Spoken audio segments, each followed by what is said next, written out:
नमस्कार मंडळी, मी आहे आनंद पवार, तुमचं माझ्या यूट्यूब चॅनलमध्ये स्वागत आहे। आज आपण भायखळ्याला आलो आहोत। भायखळा स्टेशनला उतरून रेशमा खातूच्या कारखान्यावर जाण्यासाठी भायखळा स्टेशनला उतरून वेस्टला यायचं। वेस्टला उतरून राईट मारायचा। राईटला NM जोशी मार्ग पकडून सरळ 15 मिनिटाचं अंतर आहे। तुम्ही चिंचपोकळीला उतरूनही जाऊ शकता, 15 मिनिटाचं अंतर आहे।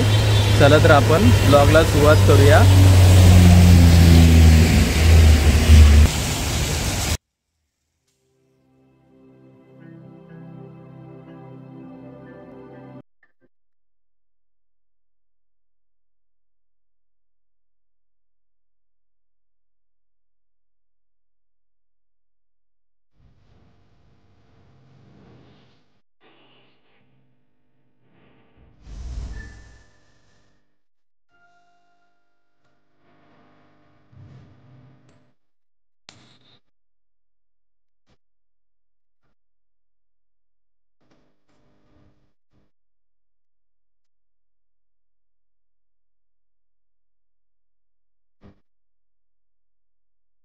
अड्ड्याचा कारखाना समोर रेशमा खातूचा।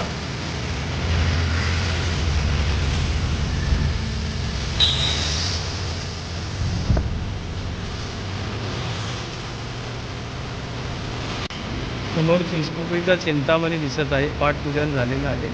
या ठिकाणी एक मंडपाची सुरुवात झालेली आहे। मंडप बांधून प्रोग्रेसमध्ये आहे। मंडप बांधण्याची प्रोग्रेस चालू आहे।